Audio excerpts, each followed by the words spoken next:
السلام علیکم ورحمۃ اللہ وبرکاتہ۔ میں ابھی کنواری تھی کہ حاملہ ہو گئی۔ میرے گھر میں یہ پتہ چلا تو بھائی نے گھر سے نکال دیا۔ میں تو جانتی بھی نہ تھی کہ یہ سب کچھ کیسے ہو گیا۔ بھائی کی بہت زیادہ منت سماجت کی، لیکن اس نے میری ایک نہیں سنی۔ تبھی میں دارالامان میں رہنے لگی۔ ایک رات بچی کو جنم دیا اور DNA ٹیسٹ کروانے کے بعد میری طبیعت عجیب سی رہنے لگی تھی۔ مجھے ہر وقت ایسا محسوس ہوتا تھا جیسے کسی نے مجھے نشہ آور دوا پلا دی ہے، جس کے زیر اثر میں ہر وقت نیند اور مدہوشی کی حالت میں رہتی تھی۔ امی ابو بھی میری حالت دیکھ کر بہت زیادہ پریشان تھے۔ ان کو کچھ سمجھ نہیں آ رہا تھا کہ میرا رویہ بدلتا کیوں جا رہا ہے۔ میں تو ایک سمجھدار اور کام میں دل لگانے والی لڑکی تھی، مگر جیسے جیسے وقت گزر رہا تھا میں سست پڑتی جا رہی تھی اور بد مزاج اور چڑچڑی سی رہنے لگ گئی تھی۔ ایک دن مجھے اپنی اس طبیعت کی تبدیلی کے بارے میں علم ہو ہی گیا تھا۔ جب ڈاکٹر نے مجھے بتا دیا کہ میں ماں بننے والی ہوں تو میرے پیروں تلے سے زمین ہی نکل گئی تھی۔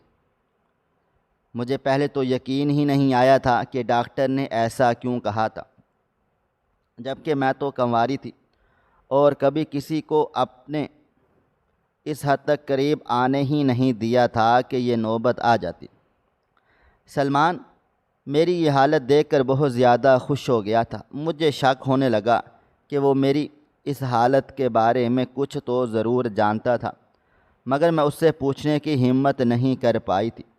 اس کی نفرت کی وجہ سے مجھے اپنے ہی گھر سے نکال دیا گیا اور میں بہت دنوں تک سڑکوں پر بے مقصد گھومتی رہی تھی۔ مجھے زندہ رہنے کے لیے ایک چھت اور پیٹ بھرنے کے لیے کھانے کی اشد ضرورت تھی۔ تب میں نے ایک دارالامان میں پناہ لی تھی، کیونکہ اس کے سوا میرے پاس اور کوئی بھی ٹھکانہ نہیں تھا۔ دارالامان کی انچارج نے میری مدد کی اور میں نے اسی دارالامان میں ایک لڑکی کو پیدا کیا، مگر میں اس کو دیکھ کر بہت زیادہ روئی تھی۔ میں طے کر چکی تھی کہ حقیقت جان کر ہی رہوں گی، چاہے مجھے کتنی بھی مشکلات کیوں نہ اٹھانی پڑ جائیں۔ میں نے اس بچی کا DNA ٹیسٹ کروا لیا تھا، صرف اس وجہ سے نہیں کہ میں اس کو اپنے پاس رکھنا نہیں چاہتی تھی، بلکہ میں اس کے باپ کے بارے میں جاننا چاہتی تھی۔ آخر وہ کون تھا جس نے میرے ساتھ اتنا بڑا ظلم و ستم کر دیا تھا؟ اور جب DNA رپورٹ میرے سامنے چلی آئی تو وہ دیکھ کر میرے اوسان خطا ہو گئے تھے۔ میں اپنے ہاتھوں میں اس رپورٹ کو تھامے بہت دیر تک سوچتی رہ گئی تھی کہ کوئی اپنی نفرت میں اس حد تک بھی گر سکتا تھا۔ مجھے یقین ہی نہیں آ رہا تھا کہ سب کچھ میری آنکھوں کے سامنے ہوتا ہوا بھی مجھے نظر کیوں نہیں آ رہا تھا، اور میں بے قصور ہوتے ہوئے بھی اپنے ہی گھر سے نکال دی گئی تھی۔ میرا نام انم ہے، میں کراچی کی رہائشی ہوں۔ میں نے جب سے ہوش سنبھالا تھا خود کو ایک دارالامان میں موجود پایا تھا، جہاں پر میرے جیسے اور بھی بہت سے بچے موجود تھے۔ مجھے نہیں معلوم تھا کہ میرے ماں باپ کون ہیں۔ پتہ نہیں میں کسی ماں کی مجبوری تھی یا کسی کے گناہ کا نتیجہ تھی جو مجھے اس طرح سے دارالامان میں رہنا پڑ رہا تھا۔ میں دارالامان میں ہی کھیلتی کودتی بڑی ہوئی تھی۔ اس دارالامان میں ہماری ضرورت کی ہر چیز موجود تھی۔ میرے لیے دارالامان ہی میری دنیا تھی، جہاں میں اپنی ہم عمر لڑکیوں کے ساتھ ہنستی کھیلتی اور زندگی کے چھوٹے موٹے خواب بنتی تھی۔ مگر دل کے کسی کونے میں ہمیشہ یہ سوال رہتا تھا کہ آخر میں کون ہوں، میرے ماں باپ کون ہیں، اور مجھے اس دارالامان میں کیوں چھوڑا گیا تھا۔ جب میں 16 سال کی ہوئی تو دارالامان کی ایک کارکن نے مجھے بتایا تھا کہ میں اپنی ماں کی وجہ سے ہی اس دارالامان میں تھی، اور میری ماں کا نام نورین تھا۔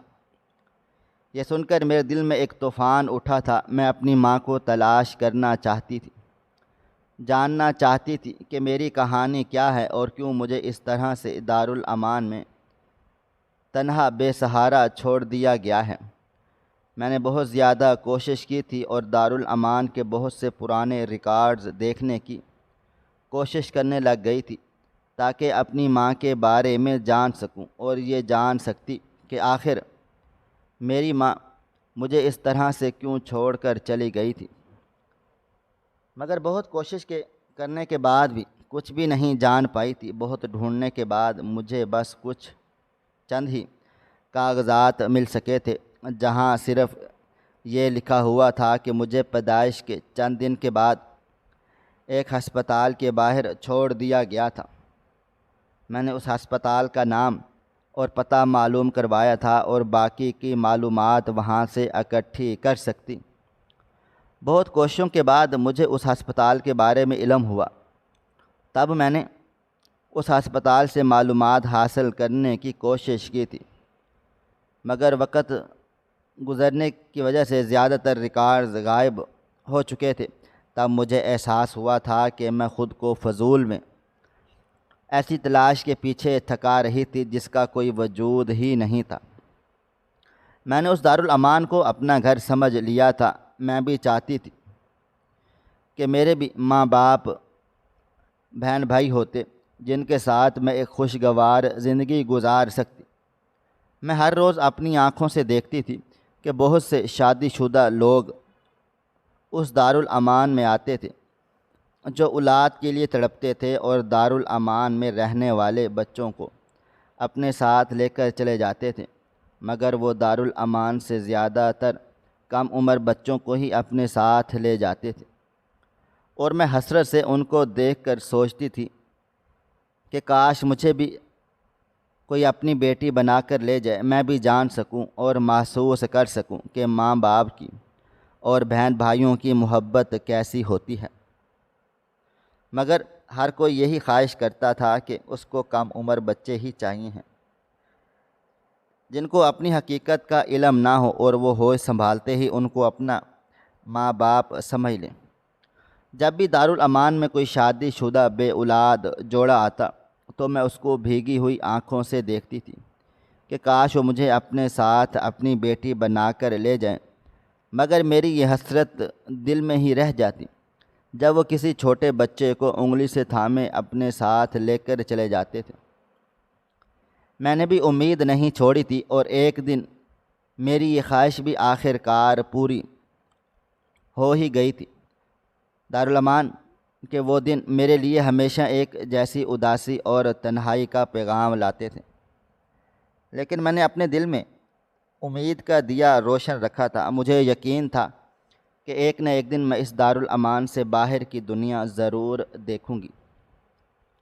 جب میں 17 سال کی ہوئی تو میری زندگی میں وہ لمحہ آ گیا جس نے میری زندگی کو بدل کر رکھ ڈالا تھا۔ وہ بھی عام دنوں کی طرح شروع ہوا تھا، لیکن شام کو ایک جوڑا دارالامان آیا۔ وہ دونوں میاں بیوی درمیانی عمر کے تھے۔ اس عورت کا چہرہ محبت اور ہمدردی کا آئینہ تھا، اور اس آدمی کے چہرے پر بھی ایک گہری سنجیدگی تھی۔ وہ کسی بچے کو گود لینے کے ارادے سے آئے ہوئے تھے۔ ان کی نظریں ہر کمرے میں گھوم رہی تھیں۔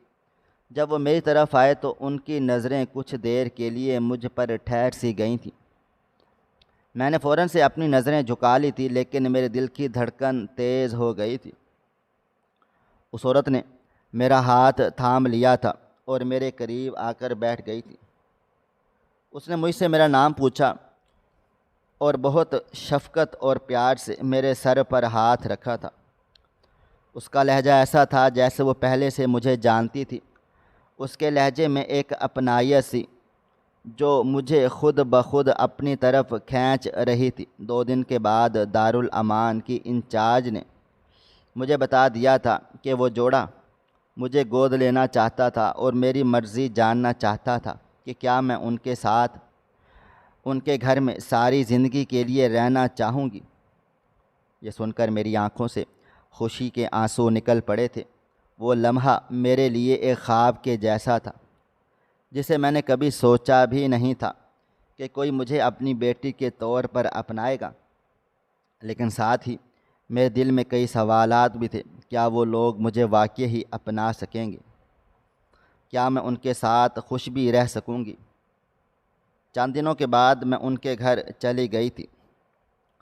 ان کا گھر بہت خوبصورت اور آرام دہ تھا۔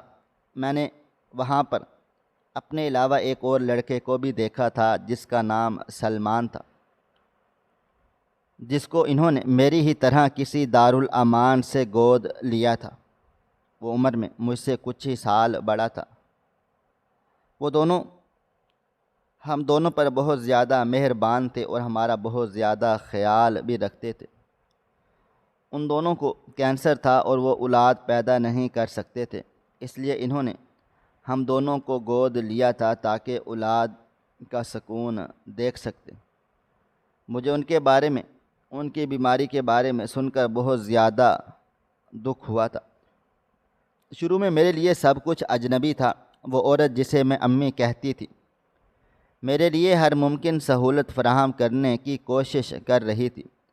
اس کا شوہر جس کو میں ابو کہنے لگ گئی تھی، وہ بھی بہت خاموش اور سنجیدہ طبیعت کے مالک تھے، لیکن ان کی آنکھوں میں میرے لیے محبت جھلکتی تھی۔ شروع کے دنوں میں ان کے ساتھ رہتے ہوئے بہت زیادہ محتاط رہتی تھی۔ مجھے لگتا تھا کہ کہیں میں انہیں اپنی کسی بات سے مایوس نہ کر دوں، لیکن آہستہ آہستہ ان کی محبت اور شفقت نے میرے دل میں جگہ بنا لی تھی۔ امی جان نے میری تعلیم دوبارہ شروع کروائی تھی اور ابو نے مجھے وہ تمام چیزیں مہیا کر دی تھیں جن کی میں ہمیشہ سے خواہش مند رہی تھی۔ مجھے اس گھر میں ہر طرح کا آرام و سکون ملا ہوا تھا، مگر وہ لڑکا سلمان جو مجھ سے حسد کرتا تھا، کیونکہ امی ابو اس سے زیادہ مجھے پیار کرتے تھے اور مجھے اس سے زیادہ اہمیت دیتے تھے۔ ہم دونوں تو ان کی اولاد کی طرح ہی تھے، مگر میں سلمان سے چھوٹی ہونے کی وجہ سے ان کے دل کے زیادہ قریب تھی اور سلمان سے زیادہ ان کو عزیز تھی۔ مگر وقت گزرنے کے ساتھ ساتھ سلمان مجھ سے نفرت کرنے لگا تھا۔ ان دونوں میاں بیوی کے گھر میں میرا وقت شروع میں بہت خوبصورت اور سکون بھرا گزرا تھا، لیکن سلمان کی محبت سے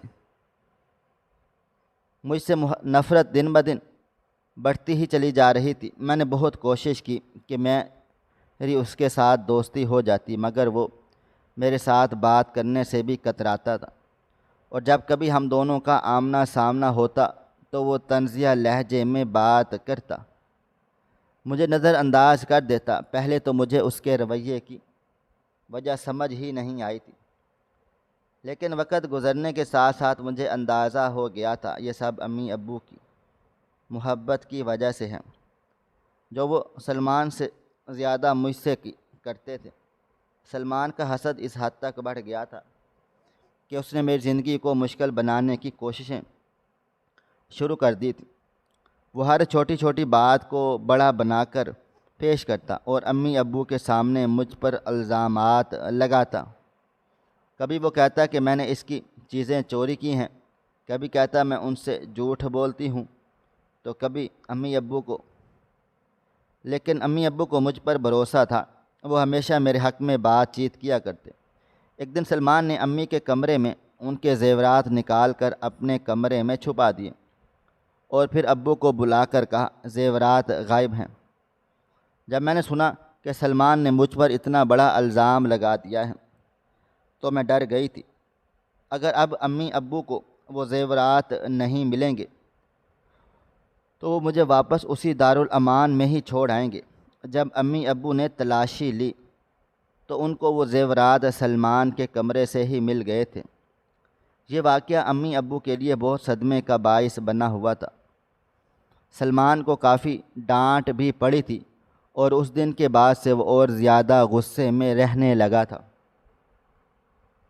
سلمان نے فیصلہ کر لیا تھا کہ وہ میری زندگی برباد کر دے گا، اور اس کو یہ بالکل بھی برداشت نہ تھا کہ امی ابو اس سے زیادہ محبت مجھ سے کرتے تھے اور مجھے اس سے زیادہ اہمیت دیتے تھے۔ اس نے میرے سب دوستوں کے سامنے مجھے بدنام کرنے کی سازش رچائی۔ اس نے میرے دوستوں کو بتا دیا کہ میں صرف امی ابو کی دولت کے لیے ہی انہی کے ساتھ رہ رہی ہوں۔ اور جیسے ہی مجھے موقع ملے گا میں انہیں چھوڑ کر چلی جاؤں گی۔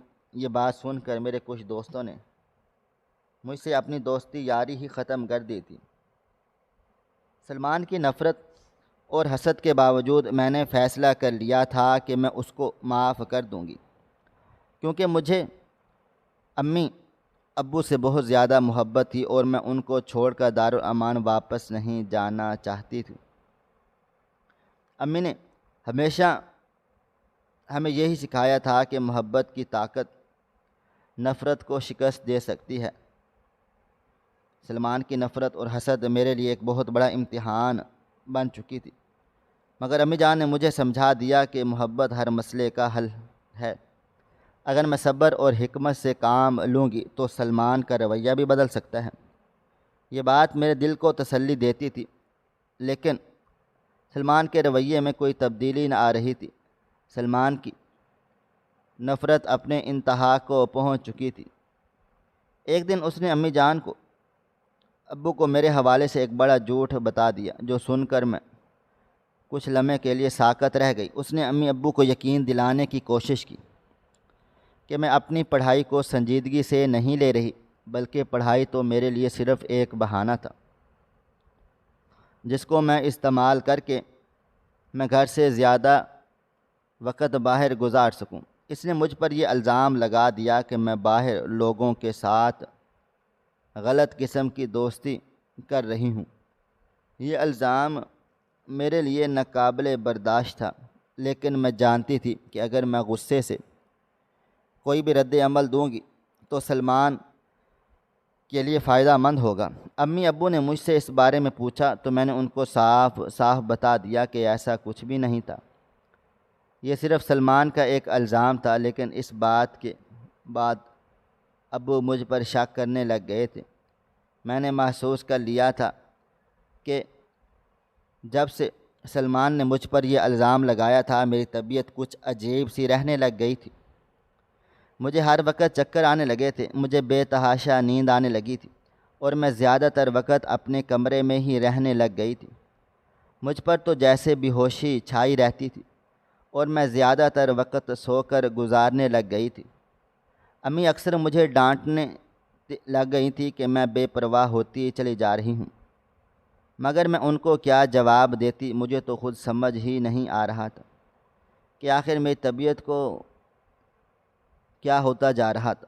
میں جب بھی سو کر اٹھتی میرا جسم درد سے ٹوٹ رہا ہوتا، جیسے کسی نے میرے جسم سے ساری جان نکال لی ہو۔ جیسے جیسے وقت گزر رہا تھا میں کمزور ہونے لگ گئی تھی اور میری طبیعت مزید بگڑنے لگ گئی تھی۔ سلمان میری یہ حالت دیکھ کر دل ہی دل میں بہت زیادہ خوش ہوتا تھا اور وہ خوشی مجھے اس کے چہرے پر واضح دکھائی دیتی تھی۔ ایک دن جب ہم سب کھانا کھا رہے تھے، جب میں نے پہلا لقمہ ہی لیا تھا مجھے لگا جیسے میں نے مٹھی بھر مٹی منہ میں ڈالی ہے اور میں نے فوراً سے ایک کیع کر دی۔ امی ابو کے چلتے ہاتھ ایک دم سے رک گئے تھے اور امی جان مجھے حیرت سے دیکھ رہی تھی، جبکہ مجھے کچھ بھی سمجھ میں نہیں آ رہا تھا کہ ایسا بھی کیا ہو گیا تھا۔ لیکن سلمان خاموشی اور اطمینان سے کھانا کھائے جا رہا تھا۔ امی مجھے فوراً سے ہسپتال لے کر گئی تھیں۔ مجھے سمجھ ہی نہیں آیا تھا آخر کیا ہو رہا تھا، لیکن ڈاکٹر کی بات سن کر میرے پیروں تلے سے زمین نکل گئی تھی۔ ڈاکٹر نے امی کو بتا دیا تھا کہ میں حاملہ ہوں۔ یہ بات میرے سر پر قہر بن کر ٹوٹی تھی۔ مجھے یقین ہی نہیں آ رہا تھا کہ یہ سب کچھ کیسے ہوا، جبکہ میں نے تو ایسی کوئی حرکت ہی نہیں کی، مگر سب کچھ میری سمجھ سے باہر تھا۔ ڈاکٹر کی بات نے نہ صرف مجھے صدمے میں مبتلا کر دیا بلکہ میرے لیے نئے مسئلے مسائل بھی پیدا کر دیے تھے۔ امی جو ہمیشہ مجھ پر اعتماد کرتی تھی وہ بھی اب الجھن میں تھیں کہ مجھ جیسی بیٹی پر یقین کریں یا حقیقت کو تسلیم کریں۔ ابو پہلے ہی سلمان کی باتوں سے متاثر ہو چکے تھے، اس لیے مجھے ان کی حمایت نہ ملی۔ میرے لیے یہ سب کچھ ماننا بہت مشکل تھا۔ میرے ذہن میں یہ سوال تھا کہ آخر میرے ساتھ یہ سب کچھ کیسے ہوا تھا۔ میں جانتی تھی کہ میں نے کچھ بھی ایسا ویسا نہیں کیا تھا جس سے یہ سب ممکن ہو سکتا۔ میری طبیعت مزید خراب رہنے لگ گئی تھی اور میرے ذہن میں یہ شک پیدا ہونے لگا کہ شاید سلمان ہی تھا جو اس بارے میں کچھ جانتا تھا۔ جب میری حالت کچھ زیادہ خراب رہنے لگی تو امی ابو مجھ سے بدگمان ہونے لگے۔ ان کو مجھ سے پہلے جیسی محبت نہیں مل رہی تھی اور وہ سلمان کو زیادہ پیار اور توجہ دینے لگے۔ ایک دن سلمان امی ابو سے کہنے لگا، میں نے تو پہلے ہی کہا تھا یہ لڑکی ٹھیک نہیں ہے، مگر آپ نے میری بات نہ مانی اور اسے سر پر چڑھا لیا۔ اب نتیجہ بھی آپ دیکھ لیں۔ سلمان کی بات سن کر میری آنکھوں میں آنسو آ گئے تھے۔ وہ لڑکا جس کو میں اپنا بھائی سمجھتی تھی وہ مجھ سے نفرت میں اس حد تک گر گیا تھا کہ مجھ پر گھناؤنے الزام لگا رہا تھا اور میں ان الزامات کو جھوٹ ثابت کرنے میں ناکام ہو گئی تھی، کیونکہ میرے پاس اپنی سچائی بتانے کے لیے کوئی بھی ٹھوس ثبوت نہیں تھا۔ سلمان کی چال کام کر گئی تھی اور امی ابو نے مجھے گھر سے نکال دیا تھا۔ میں سڑک پر آ گئی تھی۔ ایک پرسکون گھر کا اور ماں باپ کے پیار کا جو خواب میں نے دیکھا ہوا تھا وہ ایک دم سے چکنا چور ہو کر بکھر گیا تھا۔ میرے لیے گھر سے نکالا جانا زندگی کا سب سے بڑا صدمہ تھا۔ میں جس سکون، محبت اور تحفظ کے لیے برسوں ترستی رہ گئی تھی وہ سب کچھ ایک لمحے میں ختم ہو چکا تھا۔ میں کراچی کی سڑکوں پر بے مقصد گھومتی رہ گئی تھی۔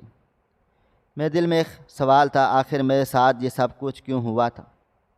میں تو کسی کو بھی کوئی الزام نہ دینا چاہتی تھی، لیکن سلمان کی حرکتوں کی وجہ سے مجھے اس گھر سے نکال دیا گیا جسے میں اپنا گھر سمجھتی تھی۔ میرے پاس کوئی ایسی جگہ نہ تھی جہاں میں جا سکتی سوائے اس دارالامان کے جہاں سے میری زندگی کا آغاز ہوا تھا۔ میں بہت زیادہ ہچکچاہٹ کے ساتھ وہاں واپس آ گئی تھی۔ دارالامان کی انچارج مجھے اس حالت میں دیکھ کر بہت زیادہ حیران ہو گئی تھی۔ پہلے تو ان کو میری بات کا یقین ہی نہیں آیا تھا، مگر جب میں نے ان کو ساری بات بتائی تو انہوں نے مجھے فوراً سے گلے سے لگا لیا۔ مجھے آج بھی یاد ہے انہوں نے مجھے پیار سے سمجھاتے ہوئے کہا تھا، بیٹا زندگی ہمیں بہت سے امتحانات دیتی ہے، لیکن یہ ہم پر منحصر ہے کہ ہم ان سے کیسے نکلتے ہیں۔ یہ وقت ہار ماننے کا نہیں بلکہ اپنی زندگی کو دوبارہ سنوارنے کا ہے۔ مجھے ان کی باتوں سے بہت زیادہ ہمت ہوئی تھی، مگر میں حقیقت جاننے کے لیے بھی بے تاب سی، بے قرار سی۔ انہوں نے مجھے دارالامان میں رہنے کی اجازت دے دی تھی اور مجھے حوصلہ دیا تھا کہ وہ ہر حال میں میرا ساتھ دیں گی تاکہ میں اپنے پیروں پر کھڑی ہو سکوں۔ مجھے سلمان کی باتوں اور رویے نے بہت کچھ سکھا دیا تھا۔ میں یہ جان چکی تھی کہ اپنی عزت کی حفاظت اور اپنے حقوق کے لیے آواز اٹھانا ضروری ہے، نہیں تو کوئی بھی ہماری عزت کو پیروں تلے روند سکتا تھا۔ میں نے دارالامان کے انچارج سے اپنی حالت کے بارے میں بات چیت کی تھی اور ان سے مشورہ کیا تھا کہ میں کس طرح سے اپنے اوپر لگائے گئے الزامات کا جواب دے سکتی ہوں۔ انہوں نے میرا بہت زیادہ ساتھ دیا اور مجھے صبر سے کام لینے کا کہا تھا جب تک کہ میرا بچہ دنیا میں آ نہیں جاتا اور مجھے اس کے باپ کے بارے میں معلوم نہیں ہو جاتا۔ مجھے کوئی قدم نہیں اٹھانا چاہیے تھا۔ میرے لیے وہ وقت بہت ہی زیادہ اذیت بھرا تھا۔ میں نے وہ دن اور راتیں بہت تکلیف میں گزاری ہوئی تھی۔ میں ہر روز اللہ تعالیٰ سے رو رو کر دعائیں مانگا کرتی تھی، مدد مانگتی، جبکہ تو جانتا تھا کہ میں بے قصور تھی۔ جو کچھ بھی ہوا تھا اس بارے میں کچھ علم نہ تھا۔ میرا وہ وقت بہت کٹھن گزرا۔ کبھی کبھی میرا دل چاہتا میں اپنی جان لے لوں اور اس مشکل سے خود کو آزاد کر لوں، کیونکہ میں جس کرب سے گزر رہی تھی مجھے تو معلوم بھی نہیں تھا کہ میرا قصور کیا تھا جو مجھے ایسی سزا مل رہی تھی۔ مگر دارالامان کی انچارج ہی میرا سہارا بنی ہوئی تھی اور مجھے ہمت دی تھی، حوصلہ دیا تھا کہ میں اس بچے کو پیدا کرنے کے لیے اپنے لیے انصاف مانگ سکوں۔ جیسے جیسے وقت گزرتا جا رہا تھا میں خود کو آنے والے حالات کے لیے تیار کر رہی تھی۔ میں نے ہمت نہ ہاری اور آخر کار وہ مشکل وقت گزارنے کے بعد میں نے ایک خوبصورت سی معصوم لڑکی کو جنم دیا تھا۔ اس بچی کو گود میں لیتے ہی میری آنکھیں بھیگ گئی تھیں، کیونکہ مجھے تو اس کے باپ تک کا معلوم نہیں تھا۔ میں نے ٹھان لیا تھا کہ میں خود اس کو ماں اور باپ بن کر پالوں گی اور ہمیشہ اپنے پاس ہی رکھوں گی، کبھی بھی اس کو خود سے الگ نہیں کروں گی، چاہے مجھے کتنی ہی مشکلات کا سامنا کیوں نہ کرنا پڑ جائے۔ میں نے اس انچارج کی مدد سے ہی DNA ٹیسٹ کروا لیا تھا تاکہ میں اپنی حقیقت کے بارے میں جان سکتی کہ آخر کار وہ کون تھا جس نے مجھ پر اتنا بڑا ظلم ڈھا دیا تھا۔ یہ سب کچھ میں صرف اس لیے نہیں کر رہی تھی کہ مجھے اپنی بچی بوجھ لگنے لگی تھی یا میں اس کو اپنے ساتھ رکھنا نہ چاہتی تھی، بلکہ میں تو صرف اور صرف حقیقت جاننا چاہتی تھی کہ آخر اس بچی کا باپ کون تھا جس نے مجھ پر اتنا ظلم و ستم ڈھایا تھا اور مجھے اپنے ہی گھر سے نکلوا دیا تھا۔ آخر وہ کون تھا جس کو مجھ سے اتنی نفرت تھی کہ وہ اپنی نفرت میں اس حد تک گر گیا تھا کہ جب وہ DNA رپورٹ میرے پاس آئی تو اس کو دیکھ کر میرے اوسان خطا ہو گئے تھے۔ مجھے یقین ہی نہیں آ رہا تھا کہ سب کچھ میری آنکھوں کے سامنے ہوتے ہوئے بھی مجھے دکھائی کیوں نہیں دیا تھا۔ حقیقت تو میرے سامنے ہی تھی، لیکن میں نے ڈر کے مارے اپنی آنکھیں بند کر لی تھیں۔ اس بچی کا باپ کوئی اور نہیں تھا بلکہ خود سلمان ہی تھا۔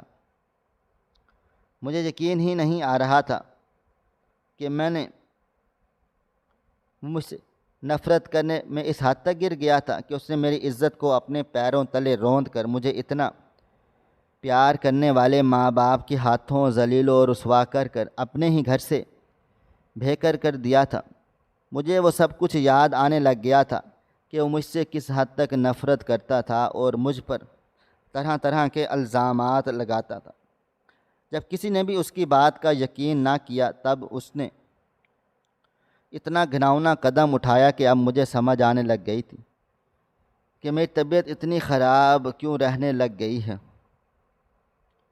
وہ مجھے نشہ آور ادویات دیتا تھا جس کے زیر اثر سے میں اپنے کمرے میں بھی ہوش پڑی گھنٹوں سوتی رہتی۔ امی ابو کو لگتا تھا شاید میری طبیعت خراب رہتی تھی، اس لیے میں اپنے کمرے سے باہر نہ آ پاتی تھی، لیکن سلمان تو سب کچھ جانتا تھا۔ اس نے میری بے ہوشی کا فائدہ اٹھا کر میری عزت خراب کر ڈالی تھی، جس کے نتیجے میں آج میں نے اس کی بچی کو جنم دیا تھا۔ میں بہت دیر تک اس بچی کو اپنے ہاتھوں میں تھامے یہ سوچتی رہی تھی کہ اب مجھے سلمان سے بدلہ لینا چاہیے یا نہیں، لیکن میں اپنے ان ماں باپ کو سلمان کی حقیقت بتانا چاہتی تھی جنہوں نے اس کی باتوں میں آ کر مجھے گھر سے نکال دیا تھا۔ ان کو لگا تھا کہ جیسے یہ جھوٹ سلمان نہیں بلکہ میں نے بولا تھا۔ میں ان کے سامنے اس بے حیا اور بد کردار لڑکے کی حقیقت لانا چاہتی تھی جو ان کی نظروں کے سامنے میری زندگی سے کھیل گیا تھا، اور امی ابو کو میری سچائی نظر ہی نہیں آئی تھی، بلکہ انہوں نے سلمان کی بات کا یقین کرتے کہ مجھے گھر سے نکال دیا تھا۔ میں نے ثبوت تو اکٹھے کر ہی لیے تھے، تب میں نے امی ابو کے گھر جانے کا فیصلہ کر لیا تھا۔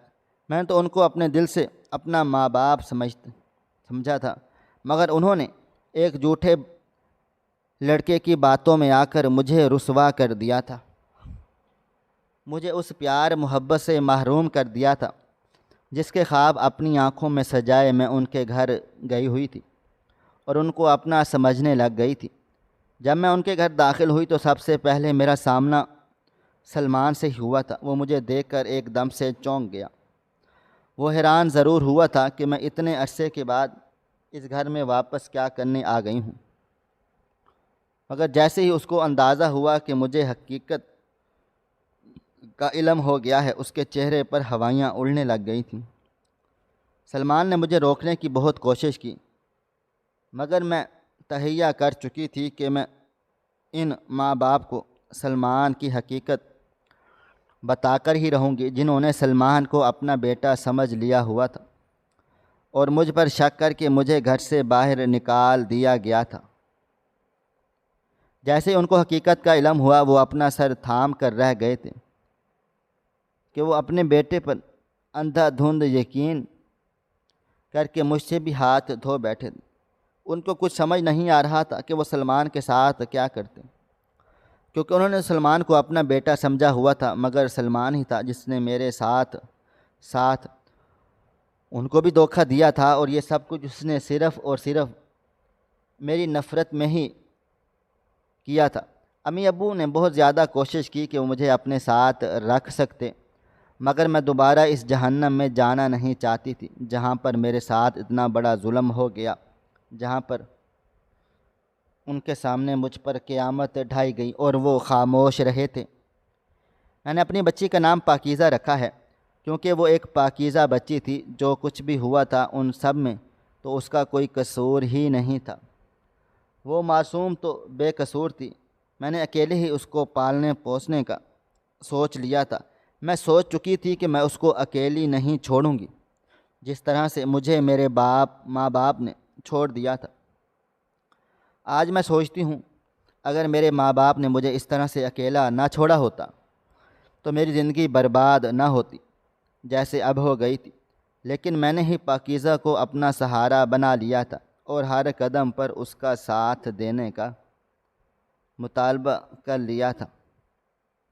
سلمان کو ماں باپ نے پولیس کے حوالے کر دیا کیونکہ وہ ایک بہت ہی بگڑا ہوا لڑکا تھا جس نے میرے علاوہ اور بھی بہت سی لڑکیوں کی زندگیاں تباہ و برباد کی ہوئی تھیں، اور اس کو جو بھی اپنے گھر لے جاتا وہ صرف یہی چاہتا تھا کہ سبھی کچھ اس سے محبت کر لیں اور اسی کو اہمیت دیں۔ وہ اپنے سامنے کسی کو ٹکنے نہ دیتا تھا۔ یہی وجہ تھی کہ اس کے دل میں نفرت کا بیج اس حد تک جڑ پکڑ چکا تھا کہ وہ اپنی نفرت میں دوسرے لوگوں کی زندگیاں تباہ و برباد کرنے لگ گیا تھا، اور کسی میں بھی اتنی ہمت جرأت نہ تھی، حوصلہ نہ تھا کہ اس کا پردہ فاش کر سکتا۔ اگر میں ان کو سلمان کی حقیقت نہ بتاتی تو وہ نہ جانے میری اور کتنی لڑکیوں کی زندگیوں سے کھیل جاتا۔ آج میں پاکیزہ کو جب بھی دیکھتی ہوں تو مجھے اس کو دیکھ کر ایک عجیب و غریب سی خوشی کا احساس ہوتا ہے، کیونکہ وہ میری نظروں کے سامنے ہے اور مجھے یقین ہے کہ اس کے ساتھ ایسا کبھی کچھ بھی نہیں ہوگا جیسے میرے ساتھ ہوا تھا۔ ناظرین، آپ کو ہماری آج کی کہانی کیسی لگی؟ کومنٹ باکس میں اپنی رائے کا اظہار ضرور کریں۔ مزید اس طرح کی سبق آموز کہانیاں سننے کے لیے ہماری ویڈیوز کو لائک کریں، شیئر کریں اور ہمارے چینل کو ضرور سبسکرائب کر لیں۔ ملتے ہیں کل ایک نئی اور دلچسپ کہانی کے ساتھ۔ اللہ حافظ۔